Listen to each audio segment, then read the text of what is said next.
이슈 칼럼 바로 이어가도록 하겠습니다. 오늘은 키움증권 투자전략팀의 서상영 부장 연결돼 있습니다. 안녕하세요. 네, 안녕하십니까. 예, FOMC를 굉장히 주목하고 있었는데 예상대로 그대로 흘러갔다라는 시장의 중론인 것 같습니다. 금리 동결 시사했는데 구체적 내용 한번 들어볼까요?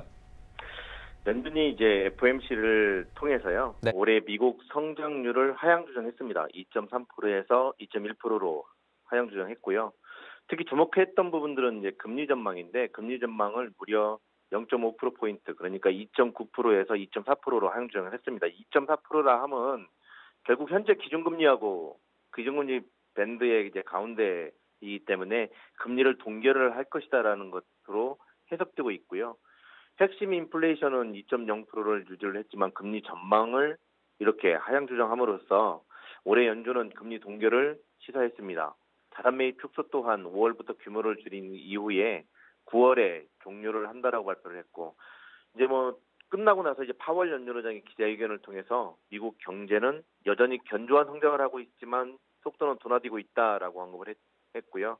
더불어서 이제 정책 변화까지는 시간이 필요할 것으로 생각한다라면서 인내심을 강조했습니다.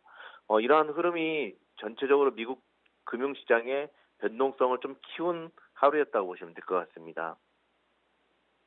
결론적으로 보면 이 부분이 이제 우리 시장의 호재인지 약재인지 이 부분을 좀 따져야 될 것 같은데요. 호재일까요?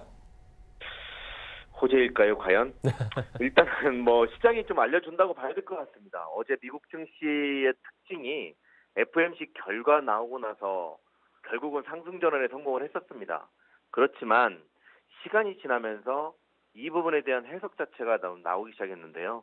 금리 전망을 너무 과하게 하향 조정함으로써 시장 참여자들은 이를 통해서 경기 둔화 우려가 부각되었다는 점은 부담입니다. 그렇기 때문에 미국 증시가 그 이후에 계속적으로 매물이 처리됐고요. 더 나아가서 이제 지난 12월 시장 변동성 확대 요인이었지 않습니까? 이제 그리고 미국 행정부의 셧다운 등으로 인해서 경제 지표가 좀 왜곡되었던 점을 감안하면 연준이 좀 더 신중하게 지켜봤어야 하는 거 아닌가라는 분석도 많이 있고요. 그리고 일부에서는 금리 인하까지 나오고 있었던 점을 감안해서 시장에 우호적인 영향을 줄 가능성은 높지 않다고 봐야 될 것 같아요. 결국은 이번 FOMC 결과는 연준의 너무 섣부른 금리 전망 하향 조정, 더 나아가서 이를 통해서 그동안 이제 어느 정도 애견됐던 내용들이 일부 유입되면서 차익 욕구들이 강화됐다는 점, 특히나 금리 전망 자체를 너무 과하게 하향 조정함으로 해서 경기에 대한 부담을 가지게 만들었던 점이 가장 부담이라고 보시면 될 것 같습니다. 그래도 오늘 우리나라 정치 같은 경우도 미국과 중국의 무역 협상 이슈도 있지만 이러한 경기 둔화 이슈 때문에 반도체 업종을 제외한 나머지 업종들이 대부분 다 큰 폭의 하락을 하고 있다는 점이 이를 반증하고 있다고 보시면 될 것 같습니다.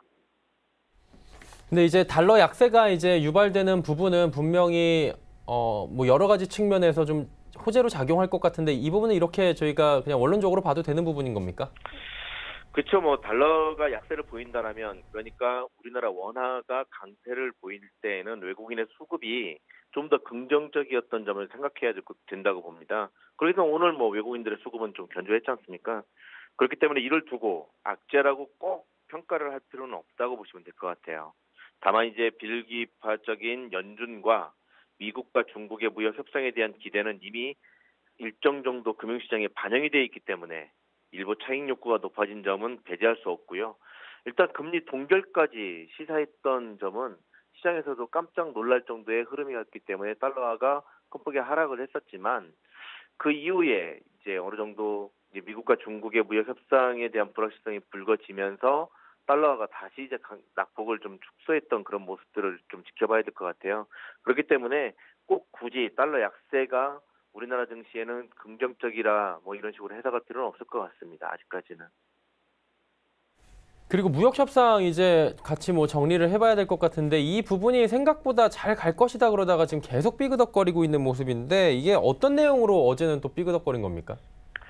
일단 트럼프 대통령이 대중 관세는 상당 기간 유지될 것이며 우리는 관세를 없애는 것이 아니라 유지를 하는 방안에 대해서 논의하고 있다라고 주장을 하면서 미국장 초반에 이 이슈로 인해서 주가지수 빠지고 달러화는 강세를 보이고 미국의 국채 금리도 하락하고 이런 식의 흐름을 좀 보였습니다. 즉 위험자산 선호 심리가 높아졌다고 봐야 될 것 같죠.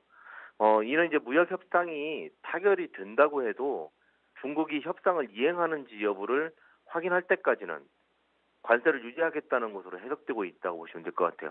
이러한 점은 미국이 한마디로 말해서 중국을 지켜보겠다. 그러니까 약자로 인정을 하면서 뭐 대체적으로 이런 식의 발언을 한 거거든요. 그거는 중국 정부 입장에서는 절대로 받아들이지 못할 것으로 전망을 하고 있고 실질적으로 그와 관련돼 가지고 오늘 같은 경우도 중국 정부에서도 이와 관련돼 가지고 상당히 좀 좀 부담스럽다라는 발표들을 좀 했던 점을 감안해야 될 것 같아요. 이제 문제는 뭐냐면 이렇게 지금 현재 부과되어 있는 게 2,500억 달러에 대한 대중국 제품에 대한 관세 부과지 않습니까? 근데 여기서 주목할 부분은 바로 이로 인한 실적 둔화예요. 그러니까 지난 9월 말 이후에 미국 기업들의 그러니까 9월 말에 이제 이 부분에 대해서 2,000억 달러에 대한 관세 부과를 한 이후에 미국 기업들의 실적들이 하향 조정되는 그런 과정들이 좀 이어져 왔었습니다. 그렇기 때문에 지금 현재 1분기 실적 전망치 자체가 S&P 500 기준으로 보면 마이너스 3.6%예요. 전년 대비. 그러니까 이거는 지난 12월 말 기준으로 보면 4%대 증가할 것으로 예상을 했었던 점을 감안하면 무려 마이너스 7% 가까이 이제 하향 조정됐다고 보시면 될 것 같아요. 네, 그렇기 때문에 이렇게 관세가 계속적으로 유지가 된다면 향후에 1분기뿐만 아니라 2분기 기업들의 실적 추정치 자체도 상당히 좀 하향 조정될 수가 있기 때문에 이거는 상당히 부정적인 요인이라고 보시면 될 것 같아요.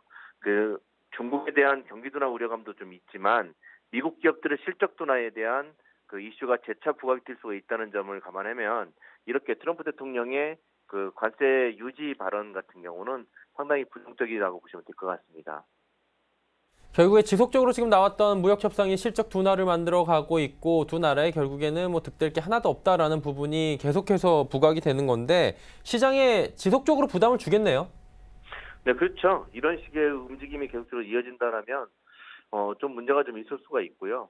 특히나 이제 방금 전에 말씀드렸던 것처럼 실적 둔화가 시장의 가장 큰 부담이라고 보시면 될 것 같아요.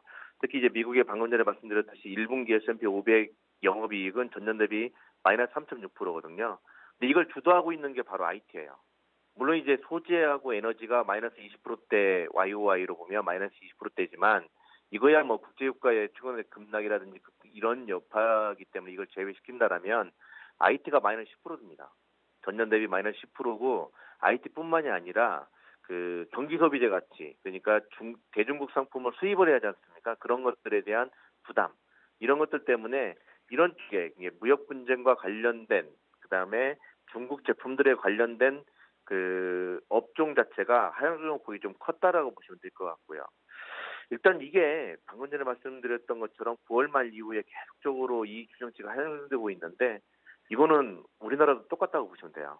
우리나라도 지난 9월 말 이후에 기업이익 자체가 하향 조정되는 폭이 좀 컸었고 이걸 주도했던 건 당연히 반도체 업종이겠죠.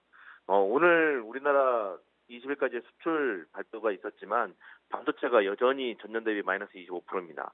그렇기 때문에 반도체 업황에 대한 바닥론이 불거지고 있음에도 불구하고 반도체 기업들의 실적 둔화 우려감이 좀 높아지고 있다는 점은 부담이라고 보시면 될 것 같아요. 예, 그렇기 때문에 이 부분 이런 식의 트럼프 대통령이 언급했던 그러니까 관세를 계속적으로 유지하겠다 뭐 이런 식의 발표 자체는 우리나라 증시에는 그렇게 좋은 모습이 아니라고 보시면 될 것 같습니다.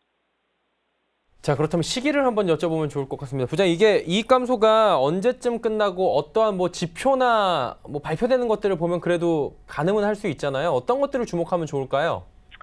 저는 뭐 2분기로 좀 보고는 있는데요. 이제 지금도 작년 말 이후에 중국이 계속적으로 경기 부양책을 써오고 있지 않습니까? 예를 들어서 1월 1일부터 개인소득세 감면이라든지 증치세 환급률 뭐 상향 조정이라든지 법인세 인하라든지 뭐 이런 여러 가지 경기 부양책을 써왔기 때문에 4월 늦으면 5월 정도면 중국의 경제 지표 자체가 상당히 좀 개선되는 방향으로 올랐을 것으로 판단하고 있습니다. 그다음에 오늘 아침에 이제 마이크론 실적 발표가 있었잖아요. 그것 때문에 오늘 우리나라 증시에서 삼성전자와 하이닉스가 급등을 하고 있는데 이 마이크론 실적을 바탕으로 해서 보면 반도체 업황 자체는 1분기 말 2분기 정도면 최소 바닥을 확인할 것으로 전망을 하고 있습니다. 결국 이건 뭐냐면 향후에 이제 2분기 이후로 넘어가게 되면 기업 그 반도체 업황이 좀 개선이 되면서 대체로 그 반도체 수출이 좀 증가세로 전환될 가능성이 좀 높고요. 예, 보통 반도체 수출 같은 경우는 대중국 수출이 많은데 중국의 수출이 좀 어느 정도 완화되면 반도체 수출이 증가하면서 우리나라 기업 이익이 반등을 하는 그런 우호적인 생각을 좀 가지셔도 될 것으로 판단하고 있습니다. 그렇기 때문에 우리나라 기업 이익의 바닥은 저는 이제 2분기로 보고 있고요. 이걸 이제 볼 수 있는 키 포인트는 뭐냐면 바로 수출입니다. 수출이 감소세가 멈추는 그런 시기, 보통 4월, 5월 정도로 보고 있는데 그러면은 한 6월 1일 날 발표되는 그 수출 같은 경우가 상당히 플러스로 전환될 가능성이 좀 높고요. 그다음에 또 하나가 있습니다. 우리나라 수출 의존도가 되게 높은 나라이기 때문에 그 글로벌 경기 자체가 어느 정도 안정을 찾는 모습을 좀 보여야 되는데 바로 이제 OECD 경기 선행 지수라고 보시면 될 것 같아요. 이것 또한 최근 들어서 나오고 있는 게 중국의 그 OECD 경기 선행 지수가 조정폭이 멈추고 서서히 반등을 주려고 노력을 하고 있는 모습이고요. 그다음에 유로존 경기 둔화 이슈가 계속적으로 불거지고 있는데 이 또한 최근 들어서 나오고 있는 경제 지표들을 통해서 알 수 있는 거는 유로존 경기 바닥론이 좀 나오고 있거든요. 그렇기 때문에 보통 2분기 정도 되면 우리나라 수출이 좀 양호하게 개선이 되고 그다음에 OECD 경제 선행 지수를 비롯한 글로벌 경기 자체를 알 수 있는 경제 지표 자체가 서서히 돌아서는 그런 모습을 보일 수가 있기 때문에 그때쯤 되면 우리나라 기업이익 자체가 바닥을 찍고 상향 조정되는 모습을 좀 보일 것으로 전망을 하고 있습니다.